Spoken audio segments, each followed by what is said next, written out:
es que te pasas. La opción que le queda a la cultura de las masas, la sobreexposición a la que someten nuestras casas, la recalificación que nunca nos va a compensar. Si vas a Shanghái me verás en el loco azul. Arratsaldeon, entzule maiteok. Buenas tardes a todas aquellas personas que tenéis dos dedos de frente y os da por sintonizar la 107.5 de la FM. Que se ven desde el espacio. Irola Irratia es esta radio libre y autogestionada de la noble villa de Bilbo que, pese a estar cumpliendo ya 30 añazos, sigue sin sentar cabeza. Si es cultural, es un buen principio. Hostias, si Bilbo es una villa, eso me convierte en villana, ¿no? Taiwán es un buen final. Bueno, ser una villana mola bastante, sino que se lo digan a Margot Robbie. Arratsaldeon a todas aquellas personas que os la pela estar sentadas de espaldas a una puerta, que no tenéis ni puta idea de en qué dirección está orientada vuestra cama, que dormís a pierna suelta pese a tener el cuarto patas arriba, que pensáis que el chi es eso que os entra ganas de hacer después de haberos bebido varias birras. Arratsaldeon a todas aquellas personas que una vez vuestra amiga hippie os dijo que tener la cama rodeada de espejos era malísimo para el feng shui, y le contestasteis, sí, pero para el fo yar va que te pasas. Arratsaldeon ta ongi etorriak irratsaio honetara. Bienvenidas a un nuevo programa de La Zona Crítica.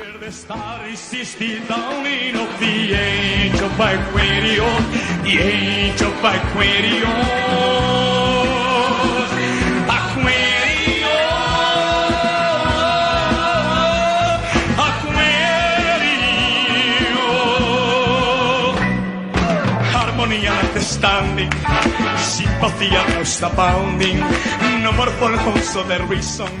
Sí, amigos, este es el terrible precio a pagar por el movimiento New Age. And the mind is to liberation, Aquario, Aquario. No lo digo por la canción de Rafael, que tampoco está mal, sino porque la era de Acuario, además de incienso, nos ha traído pseudociencias a cholón. Pseudociencias como el Feng Shui de la que vamos a hablar hoy. Parece que si viene de Oriente y es milenario, mola.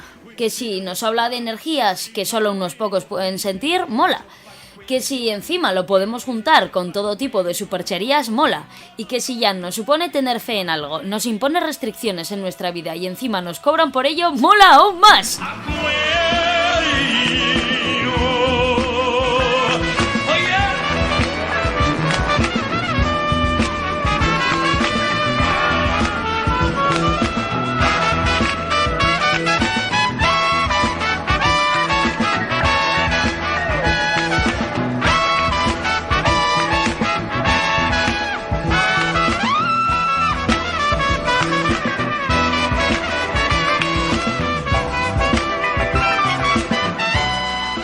Como ya os digo, yo no soy en absoluto una experta en nada y la verdad es que ni siquiera soy muy lista, pero tengo unos contactos del copón. Para esta ocasión estoy realizando la primera llamada a un planetario que seguramente jamás se haya hecho en esta radio.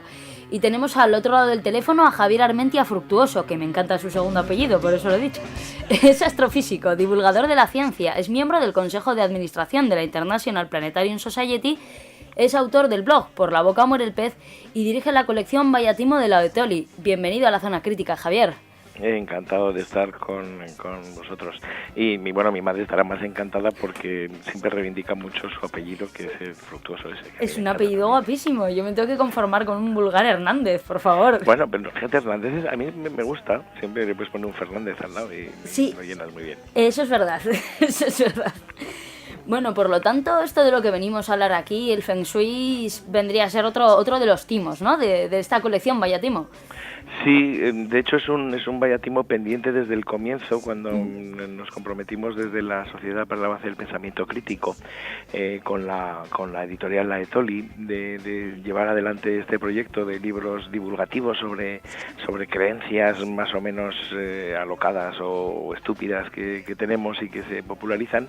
Uno de los primeros que barajamos fue hacer uno que era el Feng Shui vallatimo, y además lo tengo asignado yo. Lo que pasa es que nunca he tenido tiempo suficiente ni ánimo casi para ponerme a escribir sobre ello. O sea que fíjate que tu llamada me supone un tirón de orejas y decir, mira, es verdad que este es uno de los números que queda pendiente de la colección. Pues igual no tienes fuerzas ni energías porque estás sentado de espaldas a una puerta o algo así por el estilo, ¿no? Sí, tienes mal Feng Shui en casa. Fíjate, sí, yo parece que voy provocando a todos los dragones azules del oeste, ¿no? Porque mi espalda está justo ante una gran ventana aquí en el planetario. Pero ya sabes que estas cosas no la originé, no es cosa mía, es que me pusieron la mesa ahí, ¿no? ¿Qué es lo que nos pasa a todos? El Feng Shui al principio era solamente pues para los emperadores y los más altos dignatarios, ¿no? Esos que se podían permitir el lujo de redecorar sus salas o de reubicar sus aposentos, ¿no? Y claro, como había un negocio, pues imagino que muy pronto alguien salió y dijo, no, yo esto te lo coloco, pero me das un dinerillo y te lo voy a colocar bien para que todos los flujos energéticos vitales estén correctos, ¿no? Y en esencia eso es, desde hace muchos miles de años, lo que se ha mantenido. Ahora hay unos listos que pueden tener un gabinete de arquitectura o de decoración que te cobran un poquito más porque te lo ponen en plan Feng Shui. Claro. Bueno, por lo que he estado leyendo por ahí, y tampoco hay que buscar demasiado para encontrarte con unas cuantas definiciones de lo que es el Feng Shui, que literalmente parece ser que viene a ser viento y agua, la traducción Viento literal. y agua, sí. Pues sería un sistema filosófico basado en la ocupación consciente y armónica del espacio con el fin de lograr de este una influencia positiva sobre las personas que lo ocupan. Pero hay hasta quien lo considera un compendio de antiguas supercherías chinas. Te diré la verdad, tú no sabes afrontar la verdad. Cuando alargues la mano y te la encuentres toda manchada de mocos que antes eran la cara de tu amigo, sabrás lo que tienes que hacer. Olvídalo, Marge. ¡Es Chinatown! Todo esto, por otra parte, también es bastante reciente por estos lares. ¿Cuándo llega aquí a Occidente? Bueno, se populariza sobre todo con la nueva era. Esa estética, de todas formas, lo solemos adscribir normalmente al minimalismo, ¿no? Que se ve, llega un poquito antes a la arquitectura y a la decoración, por esa influencia oriental, como nos va llegando todo, ¿no? Desde mediados del 18 y 19, un romanticismo más, ese gusto por las culturas lejanas, visto desde Europa, va haciendo que saberes antiguos, conocimientos, también tonterías, pues vayan llegando, ¿no? Pero especialmente lo del Feng Shui se puso más de moda desde la parte de la época de la nueva era, ¿no?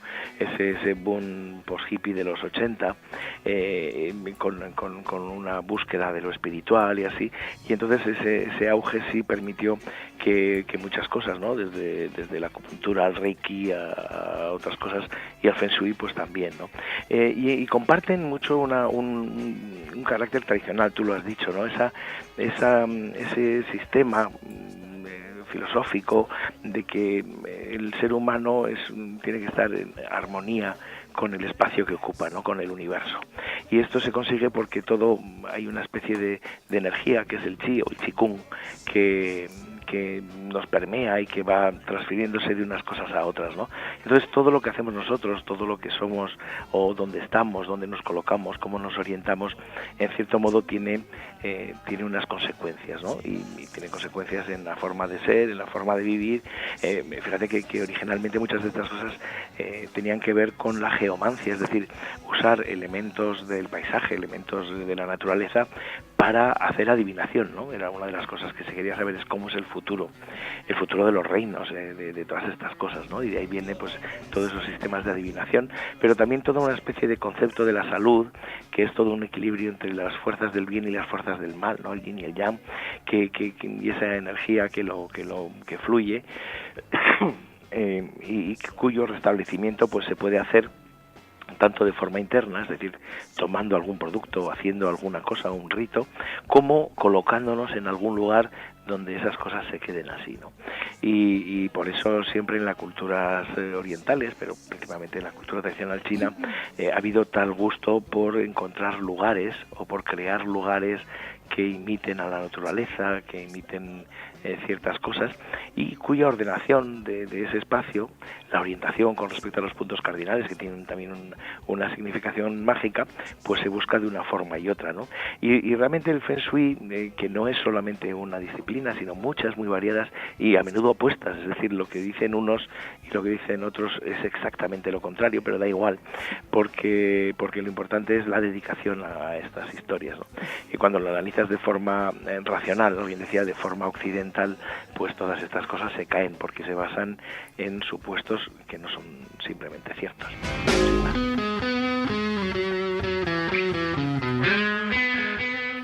Bueno, pues por aquí hay un tronco que se dedica un poco a este tema, por aquí por Euskal Herria, un tal Aitor López, y vamos a escuchar unos audios de, bueno, una especie de pequeño reportaje que le hicieron me parece que para España Directo, este programa maravilloso que daban, no sé si siguen dándolo en la tele, pero bueno.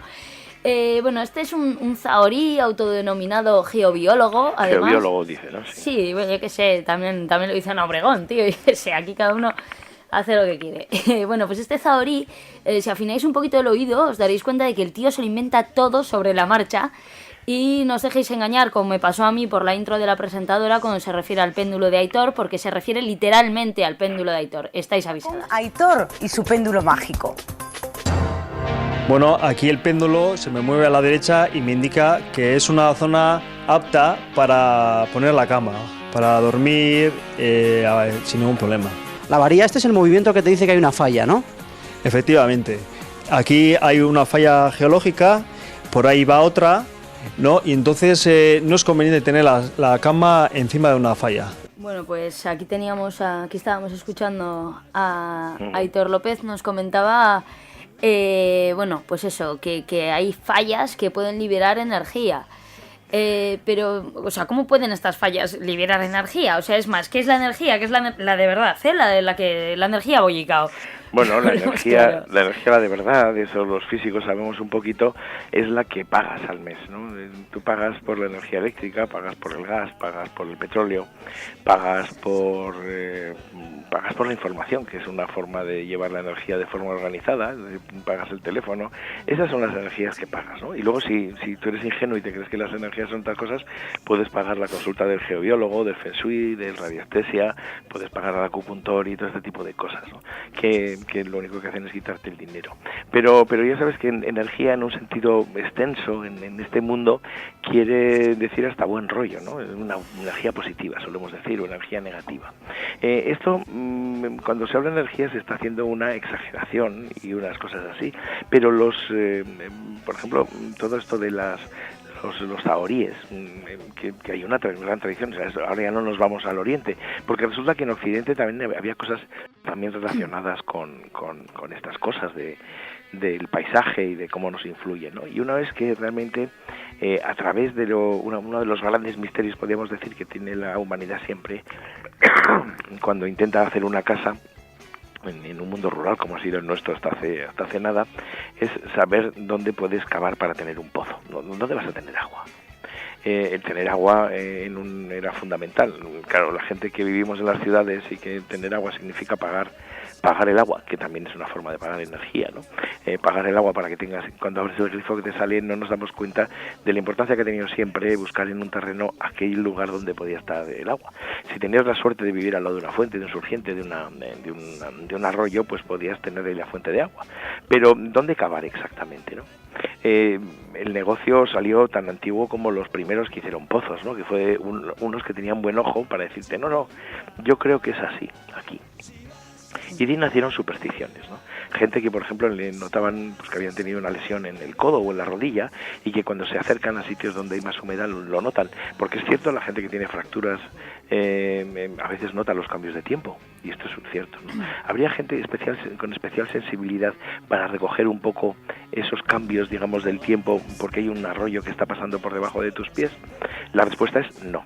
no lo hay. Los humanos no tenemos esa capacidad, ni aunque nos cojamos unos péndulos como un radiestesista o unas varillas como un Zahorí, es decir, unos sistemas en equilibrio muy inestable que mediante un efecto que se llama el efecto idiomotor o idiomotriz podemos hacer que se muevan, incluso de forma inconsciente, hacia un lado a otro y nos indiquen lo que queremos en el fondo escuchar. Todos hemos jugado alguna vez a la Ouija, sí. Claro, o seguro en mi época, porque ya tengo unos añitos, en las chicas de la cuadrilla estaba muy de moda coger con una medallita, le hacías que una de las chicas, si estaba embarazada, moviera la medallita, y si oscilaba en forma lineal, en un plano, ¿no?, como lo hace un péndulo normalmente, pues iba a ser niño, y si hacía círculos iba a ser niña, ¿no?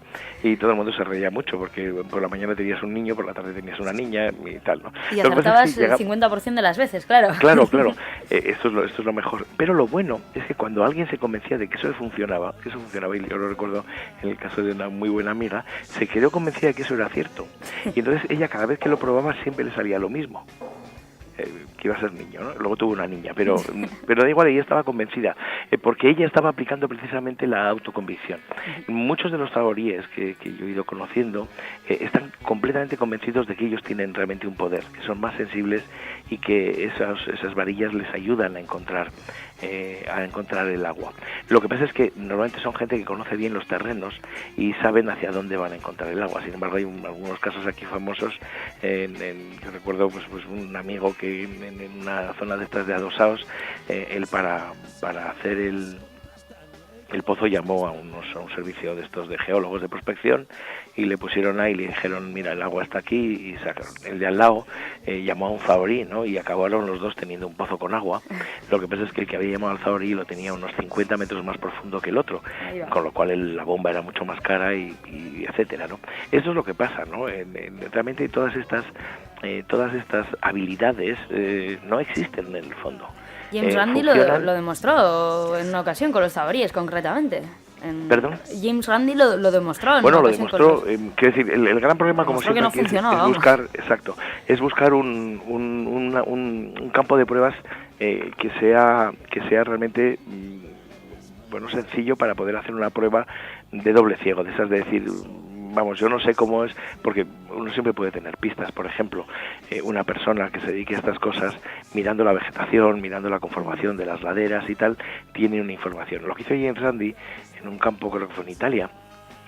Australia, yo creo que Australia me suena, ¿no? En Australia, fíjate, ahora me pillas, no recuerdo, pero bueno, la idea era muy buena, era hacer un campo artificial, en horizontal, donde puso un recorrido de varios torrentes por los que podía pasar agua o no, a base de una serie de tuberías.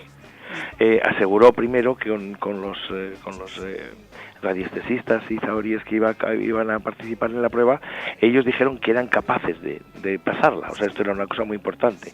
Él no puso una prueba que ellos dijeran que fuera imposible de hacer. Y entonces sencillamente les hacía pasar por el terreno, y ellos tenían que marcar por dónde iba la corriente de agua. Él podía cambiar la disposición, porque había varios tubos, y además podían o no estar fluyendo el agua. Los resultados que hubo mostraban que era un acierto completamente al azar. Es decir, ninguna de estas personas, que tenían muchos años de experiencia, eran capaces de encontrar realmente lo que ellos decían que eran capaces de sentir, ¿no? Esas energías telúricas o del agua vitales que les estaban llegando desde esos torrentes. Las uñas largas contrastan con los pies pequeños. El cerdo agridulce es la proteína de los sueños. 5, 6 y 7 corren carrete, 55 días.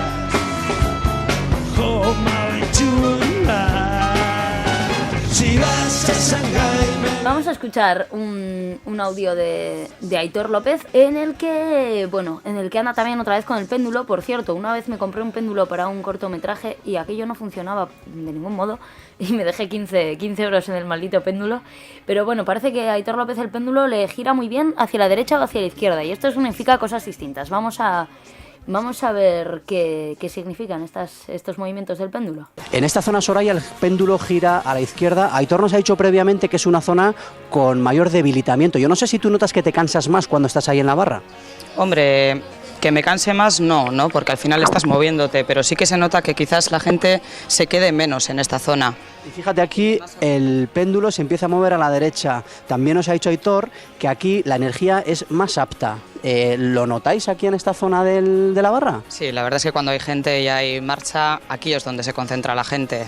La muralla china. ¿Hacia la izquierda malo, hacia la derecha bueno? ¿De qué van? ¿Qué nos quieren decir con esto? Si se lo digan al partido de gobierno, yo qué sé. No, ¿Qué es esto, es realmente... No, lo que pasa es que es el tipo de cosas que las dicen...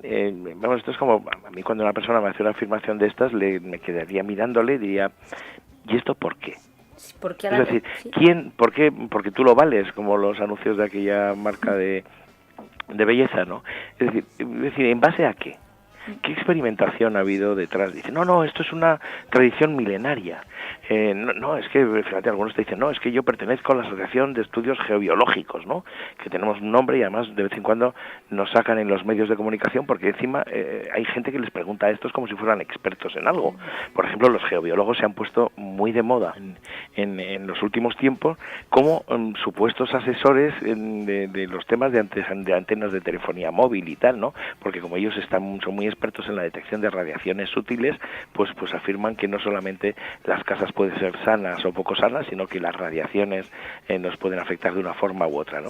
Pero ¿en qué se basa su estudio? La geobiología, ¿de dónde viene, no? Ellos hablan, por ejemplo, de Harman, ¿no? Y de Ernst Harman y de las líneas Harman. Tú fíjate, imagínate que cuando tú ves un plano, un mapa, hay una serie de cuadrículas, ¿no? Normalmente los planos tienen cuadrículas que corresponden pues a las parcelas en que dividimos las coordenadas, ¿no? Es decir, en grados o minutos o segundos de longitud y de latitud, ¿no? Entonces hace esas reglas. Bueno, pues esas todo el mundo sabemos que esas líneas de longitud y de latitud, ¿no? No existen en la realidad, son parte del mapa.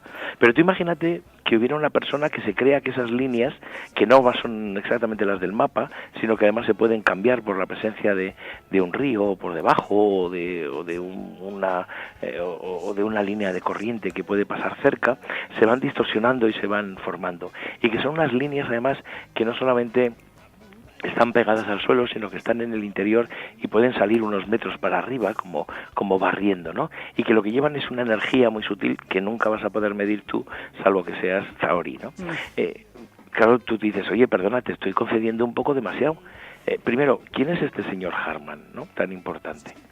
Y tú dices, bueno, pues fue un publicista y médico que luego era homeópata y que bueno, también ejerció pues como escritor y daba conferencias en Alemania y así, ¿no? Y digo, qué bien, o sea que vale, o sea, muy interesante.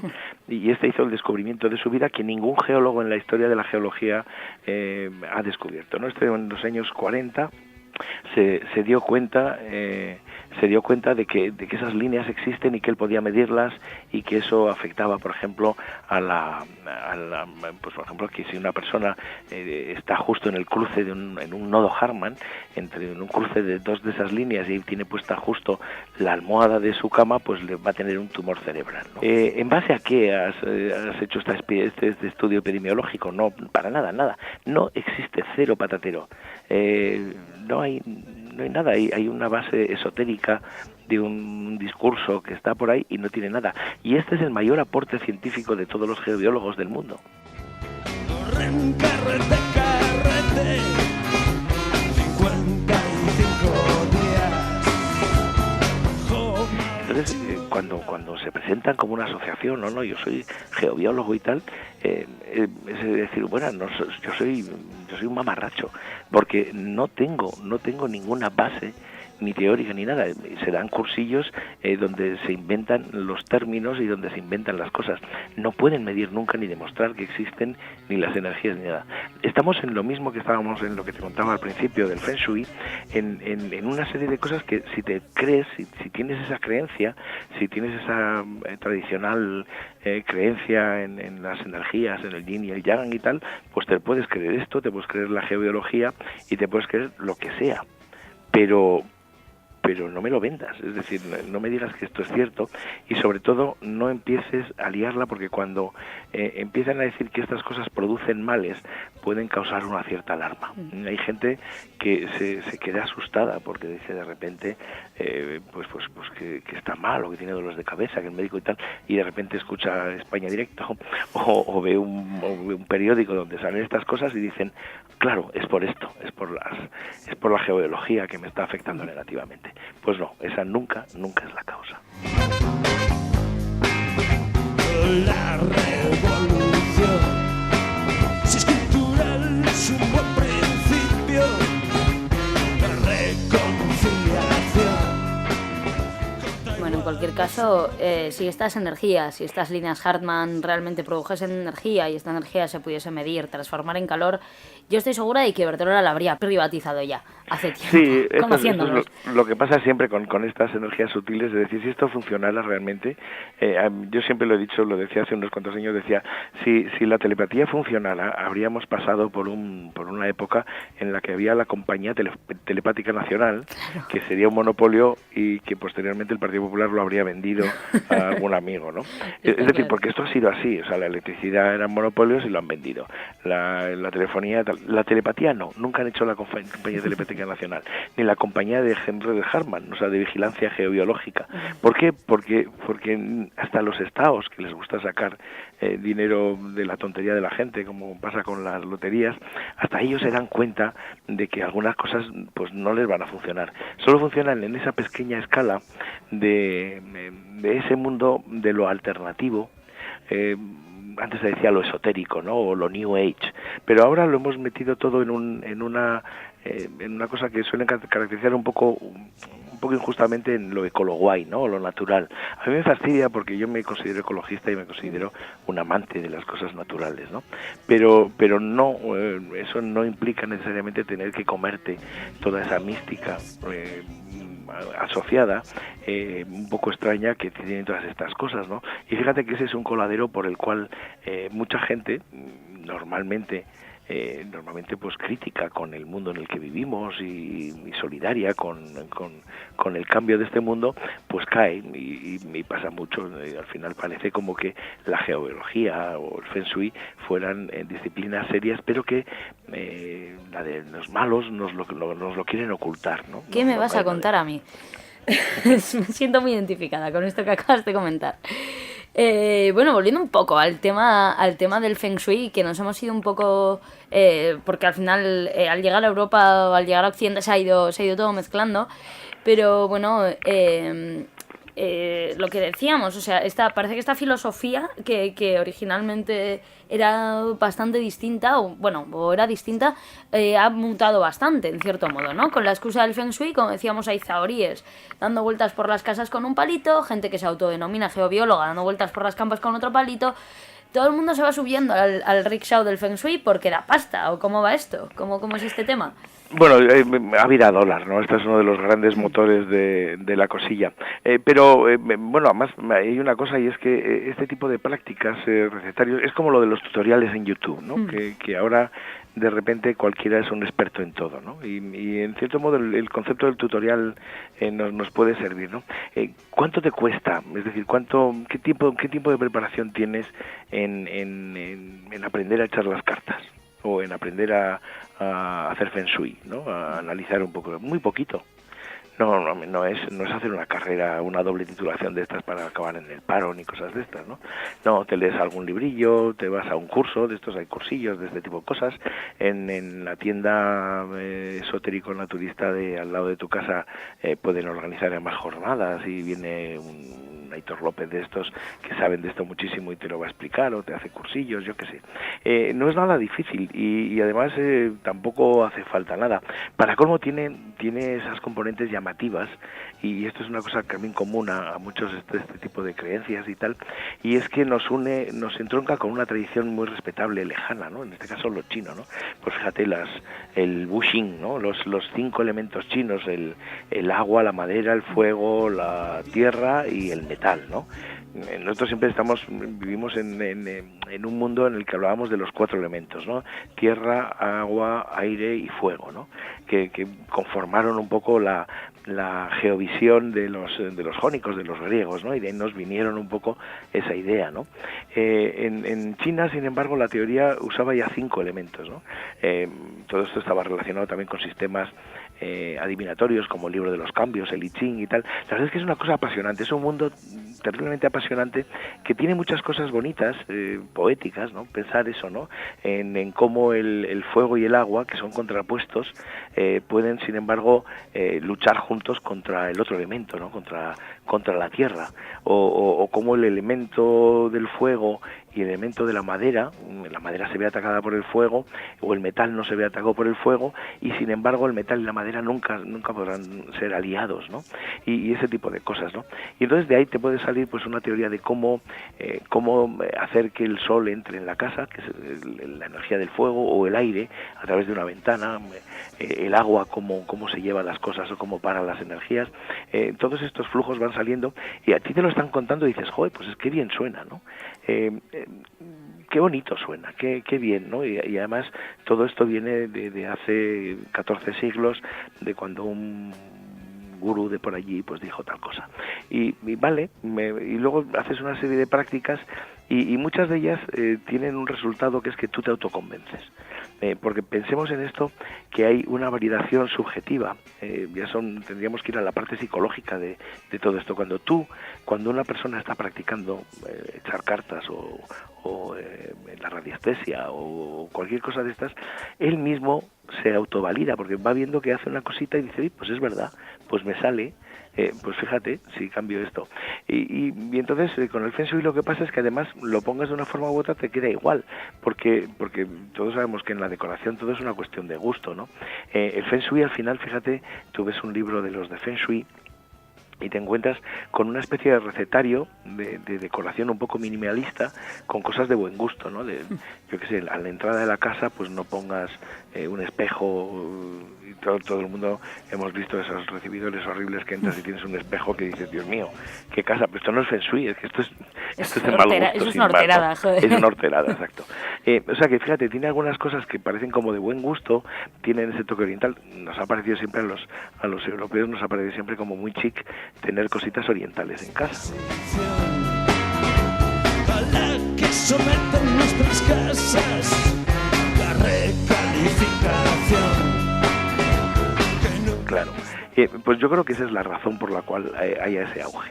Y luego, si de aquí se puede sacar un sobreprecio, vivimos en una sociedad muy tonta y muy superficial que busca los valores añadidos, ¿no? Es decir, tú antes podías ir a un sitio porque se comía estupendamente, o un paisaje, o hay una gente majísima, ¿no? Pero ahora tienes que hacer un turismo con familias, o el turismo, ¿no? El gastroturismo, le tienes que dorar todo, ¿no? O sea, lo que hacíamos antes normal se le ponen nombres, ¿no? Y el Feng Shui funciona mucho en esa clave, ¿no? Le das todo, es decir, bueno, antes llamadas a un interiorista si eras rico y con posibles, y que te decoraran la casa, ¿no? Para que saliera luego en las revistas de estilo. Ahora además pues el interiorista te va a cobrar un poquito más porque te lo armoniza todo con el Feng Shui. Sí, bueno, como estabas comentando bien, todo esto es una pseudociencia y además tiene una serie de normas. Pero eso sí, algunas de estas normas las he estado mirando por ahí y son muy, muy graciosas, como la de no dejar la tapa del váter abierta porque por ahí se escapa la energía vital, vaya eufemismo para decir mocodo. Claro, porque el agua mata las energías, sí. Sí, vamos, no sé, me parece un eufemismo terrible. Bueno, yo te podría decir que a mí me gustan los baños que estén la tapa cerrada porque es un poco más limpio. Eso sí. Sí. Eso sí. Claro, y luego aquí entraríamos en esta discusión de género imposible sobre dejar la tapa o no, etcétera, ¿no? Pero fíjate, dices, están por eso digo yo que a veces el Feng Shui tiene esas esas cuestiones que son como cosas muy obviedades, ¿no? Yo que sé, en el Feng Shui se hace mucho hincapié en los bordes afilados, ¿no?, de las cosas. Y dices, bueno, cualquiera que haya tenido niños en casa sabes que te pasas durante una época cuando va llegando la cabeza del niño a los bordes de las mesas colocando leche de bolos o poniéndole un casco al niño si hace falta para que no se deje la cabeza. Esto no es Feng Shui tampoco, esto es como de cajón de madera de pila. Aquella granuja pretendía vendernos cubiertas de seguridad para los enchufes eléctricos. Lo que haré será dibujar conejitos para que Maggie se asuste. Los conejitos no le asustan. ¡Le asustarán! Bueno, pero también este tema de los bordes afilados dicen que es porque puede llegar a cortar la energía. ¿Se puede cortar la energía? ¿Cómo va esto? O sea, Pues, sé que me pueden cortar la luz, pero cortar la energía... Claro, eso es, pero si entras al juego de, bueno, llámale energía, ¿no? Fíjate que la propia existencia del Qigong, que es una cosa que fluye, que permea todo el universo, pero que es más denso, como hebras que pasan, pero que se puede cortar eso con un borde de una mesa mal colocada, o pues, sencillamente has puesto una puerta no exactamente orientada a uno de los puntos cardinales que marcaban la energía en tu zona, ¿no? En cualquier caso, como bien decías antes, es que a mí todo esto al final me suena como una cosa un poco como para ricos. O sea, entre otras normas, como las que hemos mencionado, que podían ser más o menos graciosas, aunque pueden también tener, ¿no?, su sentido común o algo así, pero entre otras cosas está la de tener el comedor separado de la cocina. Joder, o sea, en mi casa, Claro. en mi casa tenemos la sala, el comedor y la cocina en el mismo sitio. Claro, una de las razones por las cuales estas prácticas se impusieron muchísimo originalmente en China eran porque al principio estaban limitadas y eran los que marcaban el ritmo de la vida de la corte, ¿no?, del emperador y de su corte, es decir, de la gente que tenía tiempo, dinero, espacio para hacerlo. Eso todos sabemos lo que sucede por el efecto de imitación, ¿no? El resto queremos ser como ellos. El Feng Shui se fue popularizando en las casas más humildes precisamente porque era una forma de parecer rico. ¿A qué te suena esto? Porque esto es la historia de nuestras vidas, ¿no? Efectivamente. Todos, claro, tú quieres tener exactamente lo mismo que le ves a Aníbal Tiburo en la tele, ¿no? Yo lo sé que cruje siempre con envidia cuando ves los diseños de la casa de Bertín Osborne, etcétera, ¿no? No, fuera de perdón. Yo la de Bertín Osborne preferiría no tener, pero sí, te comprendo. No, yo tampoco, pero en general tendemos a imitar lo que hacen los ricos, y evidentemente el Feng Shui, que era un arte noble, era una cosa para las más altas élites de China, se fue popularizando y quedó un poco como el espíritu de lo que me gustaría ser, ¿no? Entonces tú, en cuanto tienes oportunidad de separar el salón de tal, pues lo haces y además lo equilibras o lo armonizas de una forma. Y al pasar a Europa, pues creció en el mismo sentido y con la misma el mismo terreno fértil, porque al fin y al cabo nosotros seguimos operando desde muy antiguo con ese efecto de imitación de los poderosos o los más así. Es decir, nos parece que lo que hacen los más ricos o más poderosos es lo más correcto y lo más así, ¿no? Uh-huh.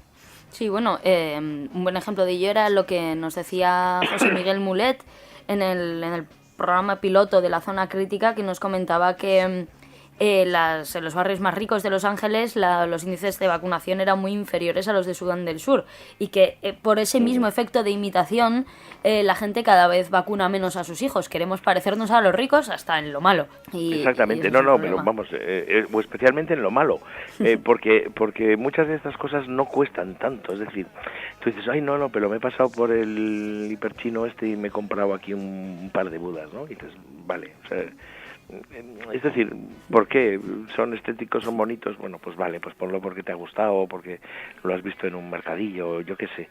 Pero no, al fin, no, es que esto me proporciona unas energías y tal, ¿no? Hombre, yo lo entiendo cuando es parte de tu cultura, Es decir, de la misma forma que entiendo, por ejemplo, que mucha gente que tiene una casa en el campo, pues ponga una cardancha, ponga ahí un cardo a la entrada, ¿no? Una busquilore, ¿no? Pues yo qué sé, no es que vayas a creer que con eso espantas a los demonios por las noches, ni nada de eso, ¿no? Estás haciendo un patrón, en cierto modo, cultural, ¿no? Bueno, el Feng Shui responde a patrones culturales, y yo lo entiendo en ese entorno de la cultura oriental, ¿no? De alguna manera, sin embargo, el Feng Shui se nos ha venido a fagocitar un poco la cultura occidental, ¿no? Y eso es, bueno, pues un poco preocupante. Uno podría decir, qué porquería, si son unas tradiciones muy tontas. Digo, sí, claro, como el Halloween o las hamburguesas de comida rápida, ¿no? Que también se han venido aquí y nadie las pone en cuestión. O sea, que ya digo que al final, si somos un poco críticos, y yo creo que es el espíritu de esta zona crítica que tienes, tenemos que analizar que muchas de estas cosas suponen, como pasa con muchas supersticiones o con muchas creencias, suponen una carga de la que nos podríamos liberar perfectamente. Es decir, si queremos vivir bien, en una forma equilibrada, armónica, incluso con nuestro entorno y tal, no hace falta seguir unas recetas de patuchadas porque vengan de China o porque vengan de donde quieras, ¿no? La muralla china está toda llena de ladrillos que se ven desde el espacio y ocupan mucho sitio. Todas las cosas y todos los seres tienen una energía que no podemos ver, ni oír, ni tocar, ni medir, ni nada de nada, pero en la que tenemos que creer. Este rollo de tener fe ¿no suena un poquitín trasnochado? O sea, ¿por qué al final algo que pretende ser tan progre viene a ser tan carca? Repito esta pregunta por segunda vez en un programa de la zona crítica. Porque parece que sí, nos estamos volviendo un poco carcas, que al final estamos sustituyendo unas religiones, digamos, por otras. No es que esto sea una religión, pero al final también va un poco la cosa de tener fe. Y te iba a decir yo amén, amén, porque no, es cierto, es una reflexión que me he ido haciendo cada vez más al ver cómo un sector de pensamiento muy crítico en lo social o muy solidario en lo globalizador, muy poco, digamos, liberal en el sentido del liberalismo económico y así, es decir, de izquierdas, o lo que solemos pensar, un poco así, ha abrazado este tipo de creencias de una forma no solamente acrítica, sino como convirtiéndolas en parte en bandera de lo que hay que ser frente al capitalista o neoliberal, ¿no? Es decir, los malos, ¿no? Los malos no hacen esto, nosotros sí. Nosotros comemos natural, hacemos Feng Shui en nuestras casas, vamos a la medicina alternativa, nos tratamos. Y es un poco triste porque dices, de verdad, ya que estás intentando hacer un poco la revolución para que esto sea un poco menos injusto y que vamos mejor todos, ¿por qué me voy a lastrar con este montón de cosillas, ¿no? Y es un desarrollo histórico, es decir, ¿qué es lo que pasó? Que normalmente la gente más preocupada por el bienestar de todas las otras personas eran gente que tenían estas creencias y nos las han ido metiendo como de tapadillo o de rondón, ¿no? Lo que pasa es que luego al final, como tú decías, muchas de estas creencias, especialmente por ejemplo todas las que están asociadas con la medicina o las energías tradicionales chinas y todo esto, son terriblemente conservadoras, porque son parte de un sistema de pensamiento, del taoísmo y todo esto, que consiguió una estabilidad social histórica como la del Imperio Chino a lo largo, en el Occidente no hemos conocido nunca reinados tan largos dentro de sus guerras y todo, pero de un sistema de pensamiento que se mantenga de forma tan estable durante varios siglos. ¿Por qué? Porque había un control social en todos los aspectos de la vida, ¿no? Y ahora estamos, fíjate, intentando meter o colando de rondón unos aspectos que tienen que ver con ese control social o ideológico o de creencias de la población, ¿no? Un poco lo que alertaban los primeros marxistas, ¿no? El propio Marx, de religiones como el opio del pueblo, ¿no? Pues en cierto modo aquí estamos metiendo un poco ese mismo fenómeno en casa, ¿no? Y encima en la acción social de gente normalmente pensada de izquierdas. Yo a esto le denomino comprar el pack. Esto lo hablamos mucho. Sí, ciertamente, sí, parece que viene todo junto. Los movimientos sociales sociales hay una tendencia a comprar el pack. Y es bien jodido y muchas veces es incluso muy dañino para los propios movimientos sociales. Sí, no, vamos, ya te digo, ¿qué me vas a contar? Que yo llevo ya unos añitos más también en todas estas cosas y mi enemistad a veces con muchas de estas cosas ha surgido precisamente por estas cuestiones que son ciertamente accesorios y que deberíamos darnos cuenta de que no hay que comprar el pack en nada. Es decir, que normalmente los packs no son especialmente ofertas buenas para todos, sino, ya sabes, hay 3 o 4 productos buenos y otros 4 que te los meten de rondón. Llévese este, pero cuidado, sobre él pesa una horrible maldición. Eso es malo. Con derecho a una talina de yogurlado. Eso es bueno. El yogurlado también está maldito. Eso es malo. Pero puede elegir el sabor que guste. Eso es bueno. El yogurlado contiene aromatizante artificial. Eso es malo. Me puedo ir ya. Javier, mil gracias por haber atendido a la llamada de la zona crítica. Ha sido un verdadero placer, ya que no todos los días tiene una la ocasión de hablar con un astrofísico. Y la próxima vez te pregunto sobre la superluna, el supersol, el supersol bueno, y las superchorradas. Ya sabes, bueno, ahora ya me has dejado planchado. No me preguntes de esas cosas. Ya lo sé. No, de verdad que es un honor y me hemos encantado de participar en un proyecto como este tuyo tan rompedor, ¿no? No sé dónde saldrás, pero con gorrazos por todos los sitios y nosotros estaremos aplaudiendo, no porque te den los gorrazos, sino porque hay que decir estas cosas también y tener espacios críticos, especialmente con los que nos creemos críticos, ¿no? Qué bien, joder, pues muchísimas gracias. Te lo comentaba en el mail y bueno, eres una de las personas que en charlas y tal, viéndote, me han llevado a llevar al final a cabo este programa. Así que... No me pongas colorado, no, pero encantado. Yo, vamos, si he conseguido eso con alguien, ya he tenido más éxito de lo que podía pensar, porque yo creo que es, no sé, generar un poco ese espíritu, esa necesidad de cambiar el mundo, pero cambiarlo bien, coño, no vamos a meternos aquí a hacer chorras de nuevo, ¿no? Eso es, efectivamente. Pues Javier, muchísimas gracias y lo dicho. Esperamos que para la próxima también atiendas la llamada de la zona crítica. Pues ya sabes que siempre. Bueno, pues un abrazo enorme. Vale, lo mismo, besos. Venga, agur.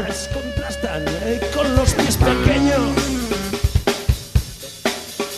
El cerdo agridulce es la proteína de los sueños.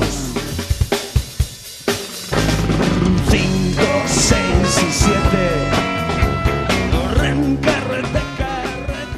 Queridas oyentes, tenemos que ser críticos con absolutamente todo, con la sociedad que nos rodea, con los criterios que nos pretenden imponer, con las putas lucecitas que inundan la Gran Vía estas fechas, con los ritos religiosos que imponen a los niños en los centros educativos, aunque estos se declaren laicos.